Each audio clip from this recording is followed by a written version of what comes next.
Hello, my name is lesfleursdelanuit. I'm a photographer who specializes in macro photography and artistic editing. This is the sixth part of a multi-part tutorial that teaches you how to create a dreamy minimalistic edit.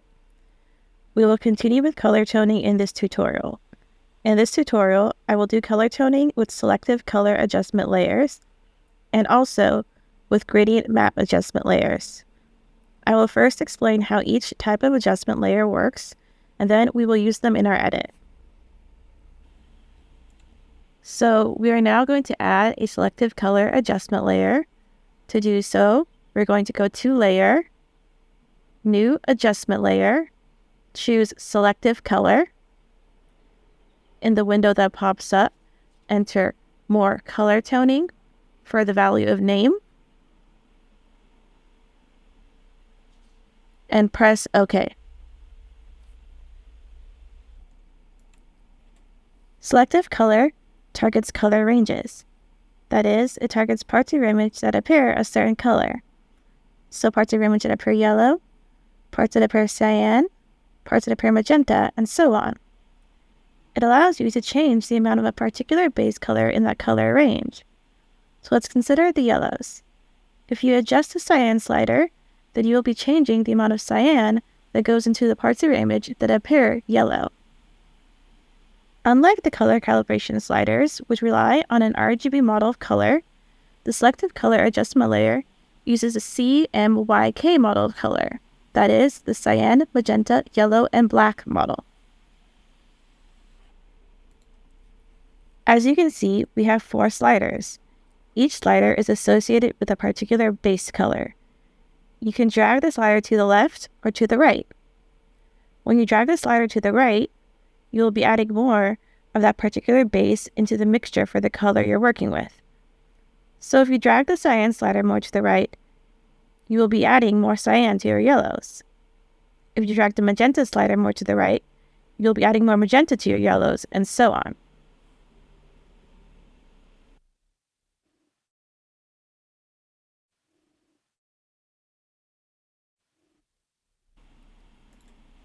So what happens if you slide one of the sliders to the left? Well, you'll be adding more of the opposite of that color into your mixture.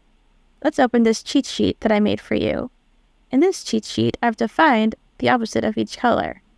So the opposite of cyan is red, the opposite of magenta is green, the opposite of yellow is blue, the opposite of black is white. Now let's open our image again.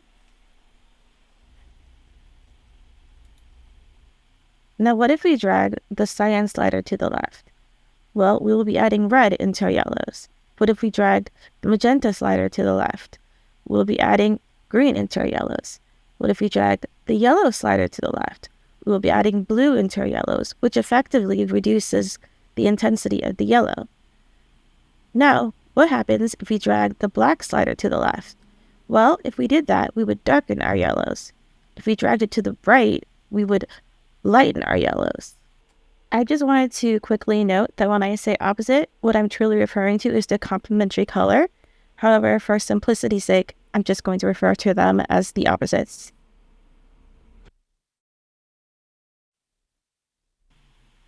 So the first thing I want to do is I want to make my yellows more red. So in order to do that, I'm going to drag the cyan slider to the left. Since I want to make them significantly more red, I'm going to set the value of cyan to -77.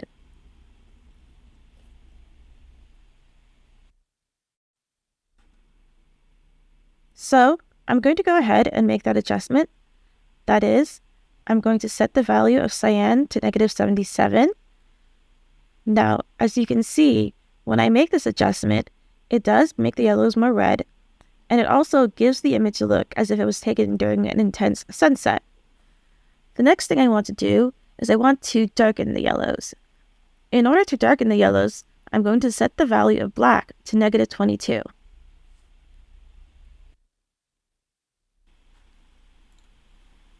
So now I want to adjust my cyans. So I'm going to change the yellow to cyan. So the reason I want to adjust my cyans is because I would like to change the color of the flower and a little bit of the background. So the first thing I want to do is I want to experiment with the magentas. So we're going to first slide the magenta to the left to see what effect that has on the image. So we're going to drag the magenta slider to the left. Now, as you can see, when we drag the magenta slider to the left, it actually makes the flower lose detail. We do not want this. So instead, we're going to try dragging it to the right.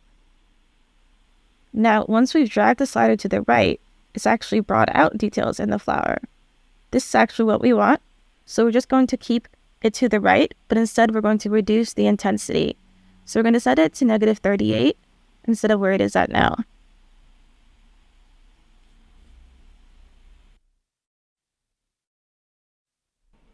So now let's move on to using gradient maps. Before we start using gradient maps, let's briefly discuss what they are and how they work. The easiest way to see what a gradient map is and how it works is to examine the effect of a black and white gradient map adjustment layer on your image. The following is for illustrative purposes only. You do not need to do what I'm about to do. To add a gradient map adjustment layer, we go to Layer, New Adjustment Layer, and we select Gradient Map. So I'm not going to change the name of this layer because I'm going to delete it once I'm done using it to explain what gradient maps are and how to use them. Let's press OK. So this is a black and white gradient map. What a gradient map is it takes this gradient and then maps it to our image. In particular, this color is mapped to our shadows, and this color is mapped to our highlights, and these colors in the middle are mapped to our midtones. Okay, so let's see what happens if we try a different gradient map. So let's use this one. Actually, let's use this one. Okay, that one's a little bit better.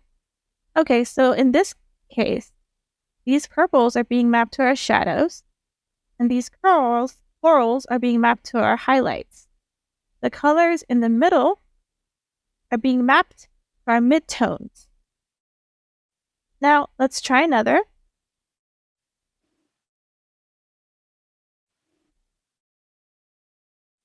So this color is being mapped to our shadows, and this color right here is being mapped to our highlights. The colors in between are being mapped to our midtones. Gradient maps are extremely powerful color coding tools, especially when combined with layer adjustment features such as blending modes and blend if. I would say that gradient map adjustment layers are my secret weapon to color toning. However, it is not as obvious how to use them. The trick I would say with gradient maps is to apply many gradient map adjustment layers, but to apply each at a relatively low opacity. When I say relatively low opacity, I mean the opacity below 50%. Okay, so let's get started. Well, before we get started, let's just delete this, because we no longer need it. So now let's get started. What I want to do with these gradient maps is to make my overall tones more golden, in particular the highlights in the background. So I'm going to now apply a gradient map. I'm going to go to Layer, New Adjustment Layer, Gradient Map. I'm going to call it Golden, Color Toning, number 1, and I'm going to press OK. So for this layer, I'm going to actually use this pink. So I want this to affect the overall image. Actually, that's not where I'm supposed to select the pink. I'm supposed to select it here. I'm going to use this pink. And I'm using this pink instead of the golden gradient next to it because I want this to affect the overall image. And I want a more subtle effect on the flowers. I'm going with pink instead of gold this time. Let's go to Layer. And let's change the blend mode. So normally with gradient maps, I either use overlay or soft light. In this case, it appears that overlay has too strong of an effect. And so we're just going to go with soft light. Now I'm going to reduce the opacity down to 3%. We're applying it very, very faint. But if you notice, parts have already been warmed up a little bit. It's very subtle, but it's there. We are now going to apply the gold gradient map. Let's first add the gold gradient map to our document. So we're going to go to Layer, New Adjustment Layer, Gradient Map. We're going to name this layer Golden Color Toning number 2. We're going to press OK. Then we're going to select our golden gradient. Now in this case, we only want the gradient to affect, well, we don't want the gradient to affect the flower. So what we're going to do is we're going to turn off our gradient for a second. And we're going to click on this layer right here. Now we're going to select the flowers and create a mask. We're going to use the object selection tool to select the flowers.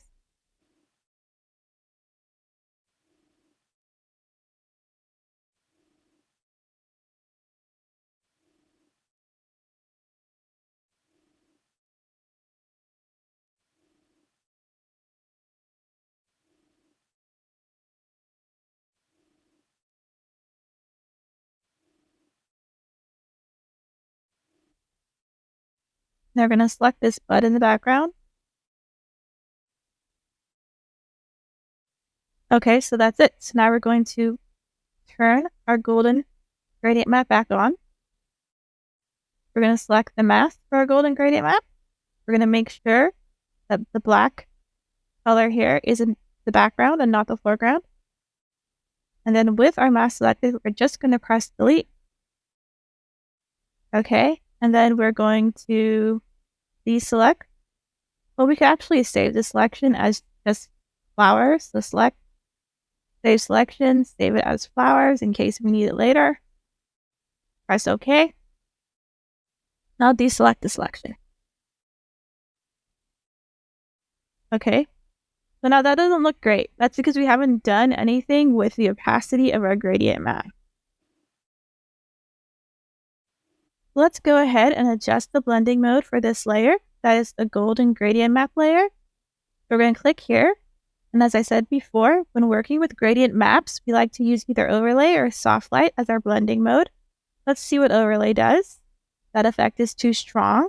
Let's see what soft light does. I like that much better, so we're going to go with soft light. Now, for this particular layer, we're going to choose an opacity a little bit below 50%. That's because we want the background to be very golden. We also always want to strive for an opacity below 50% when working with gradient maps. We're going to go with 47%. So the final thing that we want to do is we want to go in and soften our mask. So to do that, select the brush tool up here. Make sure that the hardness is set to 0%, so we're working with a soft brush. And then make sure that the color of your brush is black and that your brush tool is relatively small, or the size of your brush is relatively small.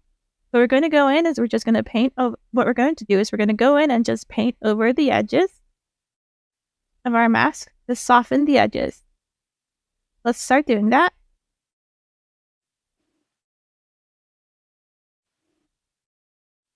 Make sure before you start painting that the mask is actually selected. Let's resume painting.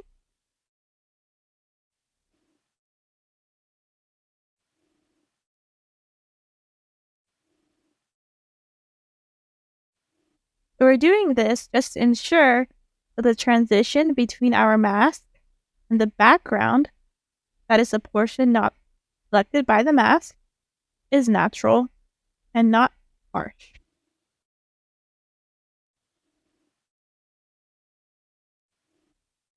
Okay, that's it for gradient maps. Okay, so what's the takeaway from this video?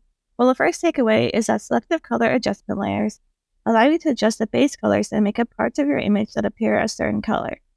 For instance, it allows you to adjust the amount of cyans in the parts of your image that appear yellow. It uses a CMYK model. The second thing I want you to take away from this video is gradient map adjustment layers take a gradient and map it to your shadows and highlights, and then your midtones. The best way to use this type of adjustment layer is to use many layers applied at a relatively low opacity, that is, an opacity less than 50%. Each layer will appear to do little on its own, but the overall effect should be more dynamic color toning. Okay, that's it. Thank you for watching. Please subscribe to NVIDIA's YouTube channel for more videos like